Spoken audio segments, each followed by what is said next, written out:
Allez, après une belle rasade, nous sommes le jeudi 23 juin, il est 7h04 et nous allons faire tout de suite le sommaire. Aujourd'hui, on va parler de plusieurs choses très importantes. On va parler des mineurs qui débranchent un peu toutes leurs machines et qui annoncent peut-être un bottom, enfin, sur les prix du Bitcoin. On va parler de Binance qui réitère en enlevant certains produits qu'il a sur la France pour essayer de coller à la réglementation PSAN. On va parler également de notre cryptomom qu'on a critiqué hier et aujourd'hui on se rend compte qu'en fait elle est dans notre coin. Une sortie assez intéressante de la commissaire de la SEC qui vient se prononcer sur l'agenda de la SEC et critique vivement ce qui est dedans. Deux points assez importants, la Chine qui fait encore un FUD massif, quel va être l'impact sur les marchés de ces annonces, et dernière chose, on va vous donner des tips pour essayer de trouver le bottom parfait sur le Bitcoin. On a certains indicateurs qui historiquement nous ont annoncé que le bottom était là, en place, et que la zone d'achat était idéale. Asseyez-vous tranquillement dans votre canapé, prenez-vous un bon petit café et on commence. Et je suis rejoint aujourd'hui de mon compère, comparse et ami de toujours, Peter. Comment ça va, Peter ? Comment tu vas, Moïd, aujourd'hui? Bien. Écoute, 7h04, comme tu le vois à ma gueule, je suis pas encore réveillé. J'essaie de d'émerger avec ce maté. Bien réveillé, toi, ce matin ? Bah écoute, ça va gentiment, hein, quelques news sympathiques à aborder. On C'est va cool. commencer avec une petite review des prix. Tu sais que je regarde même plus les prix, hein. J'attends ta review le matin maintenant. Ouais, moi non plus, je regarde pas les prix. J'attends ma review le matin. Du coup, je te propose de passer directement au Coin 360 pour voir un peu ce que les prix vont nous dire aujourd'hui. On va être surpris, toi et moi. On voit un beau tableau bien rouge. On a très très peu de vert. Un Bitcoin à 20 307 $. Un Ethereum à 1084 $. Bon, écoute, on va quand même pas s'alarmer parce que les prix sont sensiblement similaires à ce qu'on a dit hier. On va passer maintenant directement au tableau général. Un BNB à 220 $. Ah, le BNB qui continue à monter, sauf qu'il y a des news assez intéressantes dessus. Suivez-nous, vous allez voir que ça va peut-être pas durer. Le Cardano à 47 centimes. Un Solana à 35 $. Un Polkadot à 7 $. Bon, bah, on va pas tous les faire. Parce que je veux juste dire que le CRO qui était encore à 11 centimes, le CRO qui a décidé d'être sur une autoroute toute droite et d'y rester. Pas de sortie. Régulateur de vitesse ou quoi? Tu sais quoi, j'ai pas mieux. Le type ne bouge pas du tout. Je vais juste dire que le Solana, qui reste juste en dessous de sa EMA 20, et il ne bouge absolument pas. Hein. Il n'arrive pas à dépasser les 36, mais il ne descend plus en dessous des 35. Bon, à mon plus grand dam et à mon plus grand malheur. Ça veut dire que la news sur Solent de ces derniers jours n'a pas spécialement affecté le prix du sol ou quoi? Alors Solend, la news c'était qu'il aurait pu y avoir des liquidations en cascade sur la plateforme DeFi de Solana. Solend, il y avait une grosse baleine qui détenait une très très grosse position dessus et qui aurait pu être liquidée, qui allait entraîner vraiment une baisse des prix du Solana ou vraiment un crash du cours du Solana. Ça a été évité de justesse. On y reviendra peut-être la prochaine fois. On expliquera un peu ce qui s'est passé en détail. On attend que ça avance un petit peu au niveau des news et puis on vous fera le topo. Ouais, mais apparemment, juste résumé, la baleine s'est réveillée, elle a commencé à contacter les développeurs qui étaient en PLS et ils ont trouvé un arrangement. Trupaskaya, allez, Bitcoin en journalier, qu'est-ce qu'il nous dit ? Bon, bah Bitcoin, regardez, hein, la mèche qui se maintient un peu.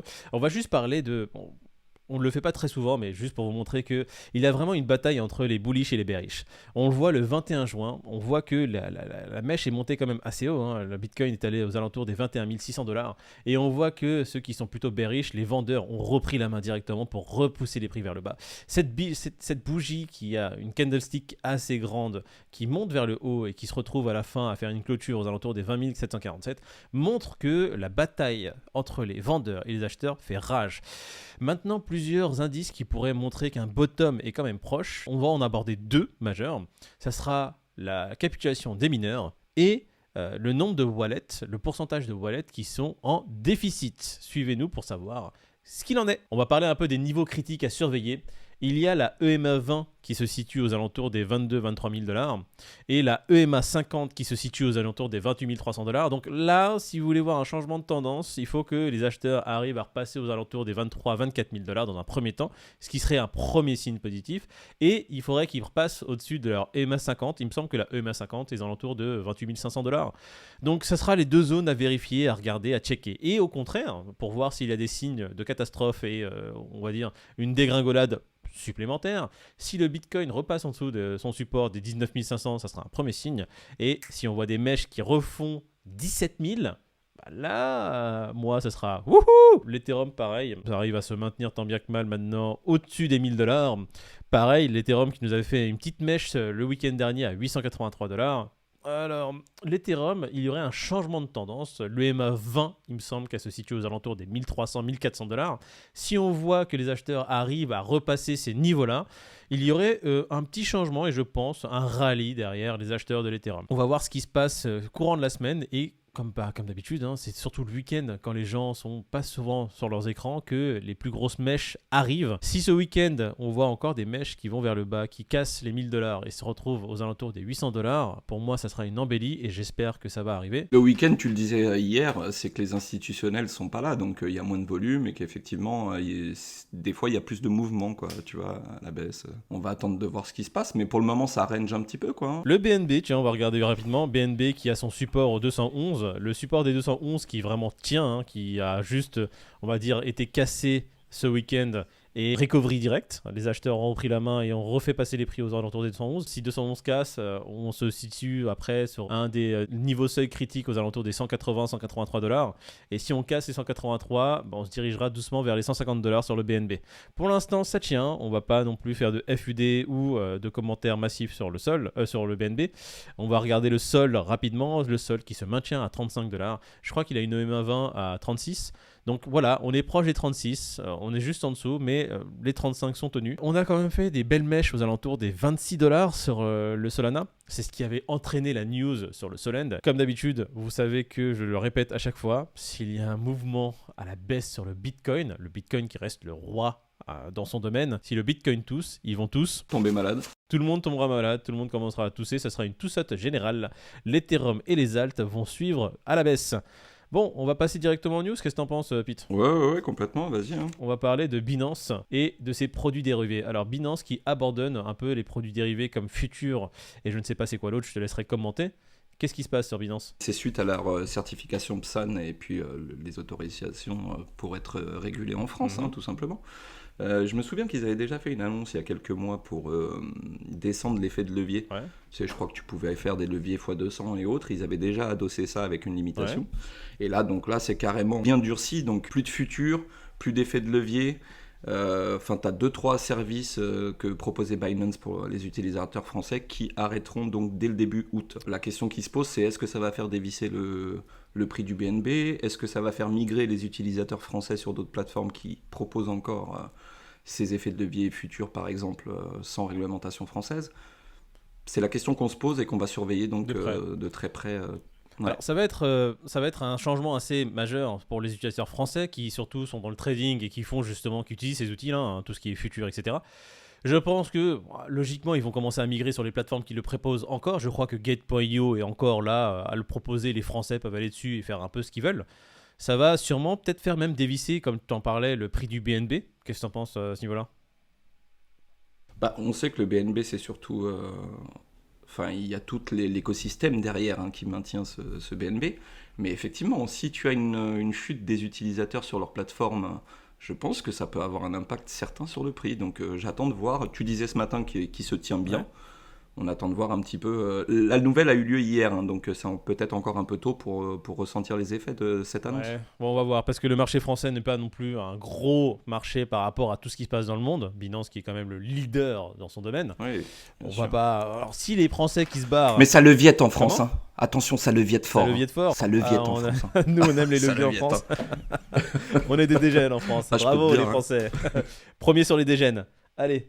News suivante, la Chine qui fait un FUD massif qui prévient ses utilisateurs que le Bitcoin pourrait aller à zéro. Oh là là, mon Dieu. Ça suit les annonces qu'a fait le gouvernement chinois depuis quelques mois maintenant. On sait qu'ils durcissent le ton pour leurs utilisateurs. Il y a le gouvernement, via le biais de sa presse, nous dit que c'est l'Europe qui est en train de gangréner tout cet écosystème avec les leviers, justement. Ouais. C'est les leviers, comme si les Chinois ils faisaient pas du levier fou, eux non plus. Les Asiates, on sait, c'est des dégènes déjà dans les jeux d'argent, les jeux de table. C'est des gamblers de malades. C'est des gros gamblers, les Chinois. C'est les plus gros punto bancoïstes que je connaisse. Après, c'est pas faux ce qu'ils disent. Quand ils te disent que l'Occident est responsable de la création d'un monde à fort effet de levier, avec plein de manipulations, c'est pas faux. C'est pas faux. Maintenant, de là à dire que en Chine, quand c'était autorisé, non, ça n'avait pas lieu chez eux, Bon, voilà quoi. Bon, écoute, la Chine qui essaye comme d'habitude de faire des news pour essayer de faire cracher les cours, là j'ai l'impression que leur annonce n'a pas un coup d'épée dans l'eau. On va parler de notre Heather Pierce, commissaire à la SEC qu'on a critiqué hier, et apparemment c'est une cryptomome qui adore les cryptos et veut juste son bien. Qu'est-ce que tu as à nous dire sur cette news, Pete ? Bah pas grand chose. Oh merci. À part le fait qu'on l'a charrié hier avec sa grosse tête. Et que maintenant je me sens un peu mal puisqu'apparemment c'est quand même la seule à la SEC qui est un peu dissidente là-dedans et qui soulève les trucs qui lui semblent mauvais et qui va dans l'intérêt de la crypto. Donc, mais à culpa, mais c'est pas de ma faute si elle a une tête de folle aussi. Elle a critiqué un petit peu ce qui s'était dit hier auprès de la SEC. Hein. Donc hier il y a eu pas mal de choses qui ont été dites concernant la réglementation des crypto-monnaies en soi. Et elle dit juste que c'est mal fait, que c'est dans la précipitation, qu'il y a plein de choses qui sont hors sujet. Et donc, elle met le doigt sur ce qui ne va pas. Et c'est comme je disais tout à l'heure en introduction, c'est la seule dissidente au sein de la SEC qui permet peut-être de faire évoluer le débat dans le sens de la cryptographie en tout cas. Ouais, c'est celle qui élève la voix et celle qui ramène à chaque fois ce sujet-là sur la table. Elle en a marre que justement ça traîne en longueur et elle aimerait que les choses soient mieux faites, mieux gérées et un peu plus... Enfin, j'ai l'impression de traiter avec un peu plus de sérieux. C'est ça, elle dit que les réglementations, elles sont prises à la hâte, qu'elles sont complètement dénuées de sens, tu vois, par rapport à vraiment l'essence des produits qui sont proposés, donc il faut vraiment aller plus dans le détail. Moi, je m'excuse et je lui fais un gros bisou à cette dame. Si je la croise, je la check et je lui fais un petit bisou. On va passer à la news suivante qui est les mineurs qui capitulent de plus en plus et qui ont vendu l'entièreté des bitcoins minés sur les derniers mois. Alors, sur le mois de mai plus précisément, et sûrement maintenant sur le mois de juin, vu que les prix sont les mêmes, on va avoir, en direct, Peter, notre journaliste, qui va nous en parler. Bah, pas grave. Notre envoyé spécial. Notre reporter sur place. T'es dans la grotte, pas grand chose à rajouter. Oui, c'est ça, je suis dans la grotte. Ils ont vendu la totalité de la production de mai. Donc c'est un signe déjà parce qu'en règle générale, les mineurs ont tendance à vendre entre 20 et 40% de la production. Donc tu sens déjà qu'ils sont un peu dans le mal, tu vois, pour vendre 100% de ce qui est produit. Voilà, on voit. On sait tous que c'est par rapport à ce qui se passe aujourd'hui et le prix du Bitcoin qui diminue, donc forcément que la rentabilité de miner du Bitcoin est mise en péril. Donc c'est à surveiller de très près, parce que ça peut engendrer tout un cataclysme. Si tous ces gens-là vendent leur Bitcoin, t'imagines bien que c'est quand même eux les plus gros détenteurs de Bitcoin aujourd'hui. C'est les mineurs. Les mineurs, voilà. Déjà, je sais plus c'était quel type de mineurs, si c'était les mineurs publics ou tout l'ensemble de l'écosystème des mineurs qui détenaient à peu près 800 000 Bitcoins à eux tout seuls. Je pense que c'est les mineurs publics. Alors, si on dit des bêtises, les gars, section commentaire, on sera ravis justement d'avoir une petite leçon de votre part et justement d'avoir des précisions. N'hésitez pas, les commentaires sont faits pour ça. Mais il me semble que les mineurs publics avaient à peu près 800 000 bitcoins dans leur portefeuille, dans leur poche, donc ce qui est déjà pas mal. Bon. Ce qui fait d'eux les plus gros whales de l'écosystème. BTC. J'ai une petite précision à faire à ce niveau-là. On peut penser en regardant ces news, en lisant ces news juste à froid que oh mon Dieu, si les mineurs ne sont plus là, ça veut dire que tout l'écosystème va cracher. Alors non, historiquement, il y a eu déjà plusieurs fois des périodes où justement les mineurs n'étaient pas profitables. Alors qu'est-ce qui s'était passé durant ces périodes-là ? Il faut savoir que les petites firmes de minage, justement qui n'ont pas les reins solides, eux vont disparaître et du coup vont vendre leur liquidité, ce qui va faire une pression baissière, une pression à la vente sur le prix du Bitcoin, sur les exchanges. Donc le prix du Bitcoin qui va diminuer. Il faut savoir que les plus grosses firmes, eux, peuvent survivre parce qu'elles ont des réserves beaucoup plus grosses et donc ça ne leur dérange pas tant que ça d'être plusieurs mois d'affilée dans un écosystème où elles ne font pas d'argent en minant, mais au contraire en perdent. Deuxième chose, si les mineurs capitulent, c'est aussi un signe historique qu'un bottom vient d'apparaître sur les marchés. Qu'est-ce que ça veut dire ? Il ne peut y avoir qu'un rebond derrière. C'est la meilleure période justement pour faire les achats. On peut espérer, lorsque ça arrivera, une remontée des prix toute douce ou massive, on ne sait pas, mais un bottom, c'est un bottom. Ça veut dire que les prix n'iront pas plus bas. Historiquement, comme tu le dis, à chaque fois que les mineurs ont été en phase de capitulation, ça a été des bottoms de prix de marché pour Bitcoin, donc des prix intéressants. On peut juste signaler qu'on n'est pas dans un contexte économique qu'on a pu connaître dans les années où ça s'est produit, et qu'effectivement, ça va quand même nuancer un petit peu ce qui va se passer. En attendant, ça reste quand même quelque chose qui se produit assez dans les cycles de Bitcoin régulièrement et qui marque un bottom. Donc ça peut être effectivement un bel indicateur pour voir si on est vraiment au creux de la vague et si on ne descendra pas plus bas. Voilà. Un autre signe, si vous voulez justement d'autres petits tips, qui est assez intéressant et qu'il faudrait surveiller, c'est le nombre de wallets qui sont dans le négatif. Alors là, actuellement, apparemment, ça c'est d'après les données de Glassnode, qui aujourd'hui nous dit qu'il y a entre 56 et 57% des wallets qui sont dans le positif. Et les bottoms historiques ont été notés lorsqu'on a 50% de wallets qui sont dans le négatif. Donc on est à 6-7% d'un bottom historique. On est proche, on a les prix qui sont tirés vers le bas, mais apparemment, on n'est pas encore sur les bottoms historiques comme constaté dans les années précédentes. Mais comme l'a dit Pete, un truc très intéressant et très important, c'est qu'on n'est pas dans la même configuration de marché. On est dans un marché qui est sensiblement différent, avec déjà d'une beaucoup plus de cash flow. On a les institutions qui sont mises justement à faire de la crypto et donc des grosses firmes qui sont rentrées dedans avec des gros capitaux. Est-ce que ça va être la même chose que les années précédentes ? Ça, Pete, qu'est-ce que t'en penses ? Avec le contexte international qui est aujourd'hui mitigé, avec tout ce qu'on apprend et ce que tu viens de dire, ça veut juste dire qu'il faut être méfiant et pas suivre tous ces indicateurs au pied de la lettre. Il n'est pas dit que le cycle soit parfait de ce qu'on a pu connaître. Bon, écoute, je vais te dire que derrière ces conneries qui seront sûrement coupées, désolé, on fait des blagues entre nous et on ne peut malheureusement pas les diffuser parce qu'elles ne sont pas radiogéniques et vidéogéniques. C'est YouTube qui va pas kiffer. YouTube va pas nous laisser faire. Ou pas. Pardon.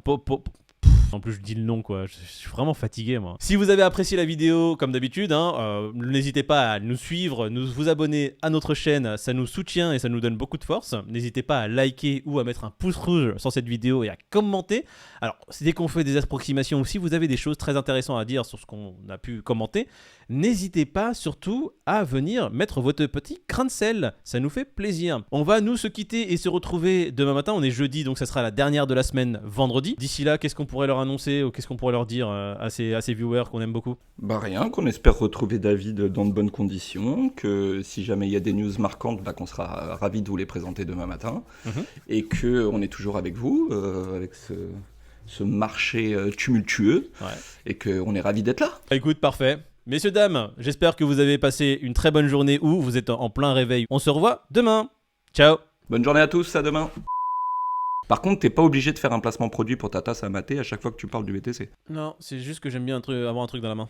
Généralement, c'est des... je vais t'en donner des trucs dans la main, tu vas voir. Bonjour, je vous présente. Bonjour.